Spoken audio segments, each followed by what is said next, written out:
Hello friend, this is Ryan Hicks of TaughtToProfit.com. Today I want to talk to you about how a sedentary lifestyle is one of the worst ways you could possibly live.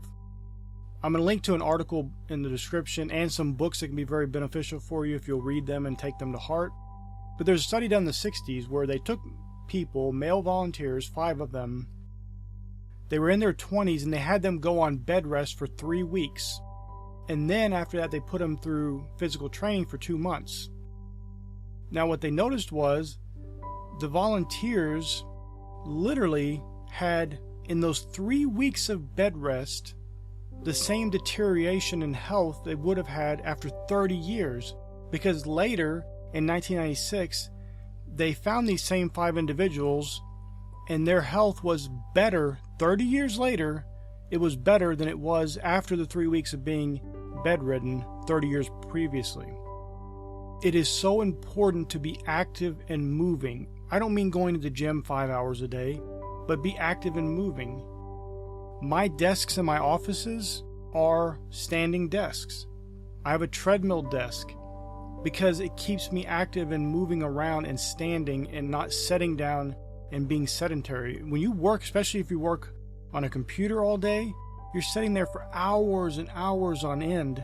Being sedentary, yes, you move a little bit, but not much, and it is deteriorating your health. Civilized countries have some of the worst health issues known to man, including a lot of heart issues. A lot of that's because of diet, meats and dairy and all these things that are contributing to health issues that would never have existed before. But it's also because of the sedentary lifestyle. People don't move enough. They go to work and they sit down for hours. Then they go and sit down in a car. The whole day is sitting around. They get home, they sit down in a chair and watch television, or they sit in front of a computer, or they lay in bed. And that's their day. The vast majority of it is spent sitting or laying down.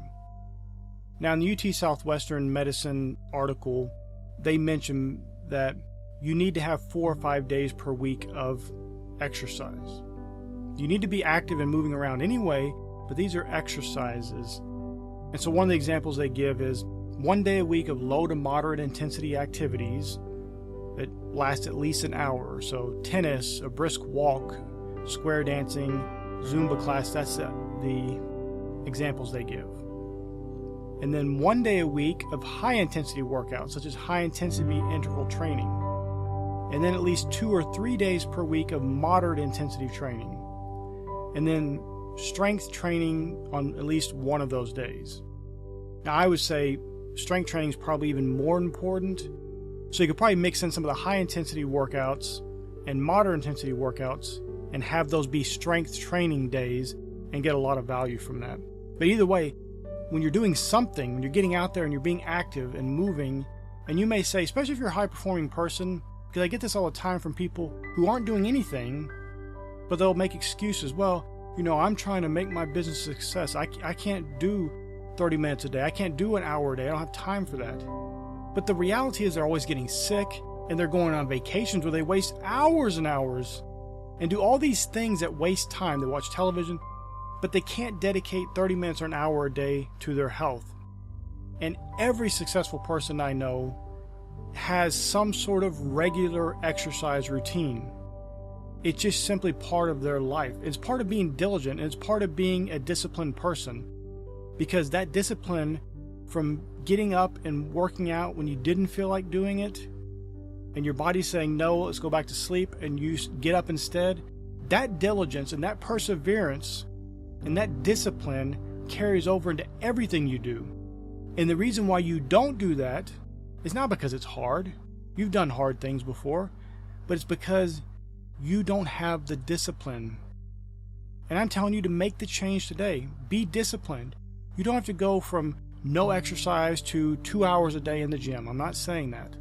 Do something. Start with walking around the block.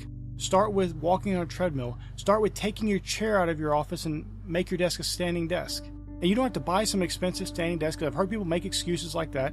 I built a standing desk in one of my offices out of wood I had, and it looks great and it works great. Actually, I built it in 2 of my offices. The point is, you don't have to buy some expensive standing desk. You can go buy some cinder blocks from a local store And put your desk on cinder blocks if you want to raise it up so you can stand and work all day.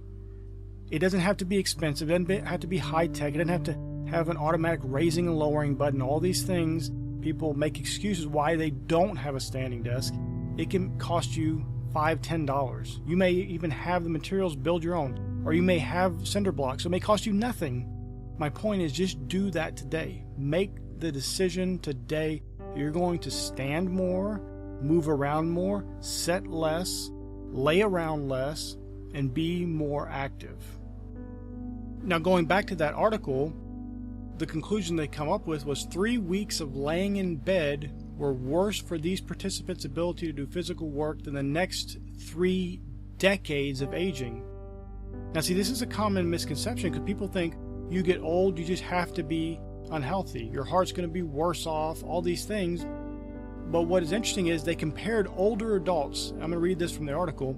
We compared older adults who lived sedentary or inactive lives but were otherwise healthy with master athletes, people in their 60s or 70s who had trained at high levels for much of their lives for elite competition or remain active today. The hearts of our sedentary seniors were what we would normally expect from adults of their age, but the hearts of the masters athletes were indistinguishable from those of healthy 30-year-olds. So some of the heart changes we previously had thought were just part of getting older actually were due to the heart not getting enough exercise. The conclusion being exercise can keep the heart young. Listen, you have to have bodily movement.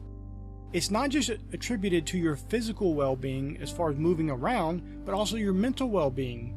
Activity, when they've tried in schools where they have kids stand or have treadmill desks, they perform better in cognitive tests. They do better in regular schoolwork. And they've taken many times examples from kids who were doing very poorly, had them stand up and be active or have physical activity before a test, and they performed way better than they did before. Sitting around sets off certain chemicals and reactions in your body to make you perform worse. You're not going to perform as well if you're sitting down all day or laying around. You just will not perform as well. And it physically deteriorates your body.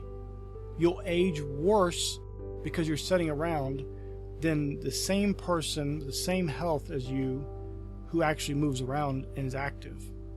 It's very, very important to note. And they've even taken people who were bedridden, not because of a study, but they were physically bedridden, they couldn't get out of bed, and they have them do recumbent bikes and various cardiovascular things, moving their arms around, just keeping some sort of physical activity and movement, and it's helped them to not have as much deterioration as normally you would just laying in bed all day. You have to be moving, you have to be active. Your body's not designed for you to lay around, sit around all day and do nothing. And that's the vast majority of people's lives, is sitting and laying, relaxing, not having much movement. You can make changes today. If it's just 15 minutes, at least get that going. Start getting some activity. And if you feel like doing more, then do more. But get yourself some regular daily activity, and you'll see both physical improvements, but also cognitive improvements. I pray it's been a blessing for you. May God bless you richly.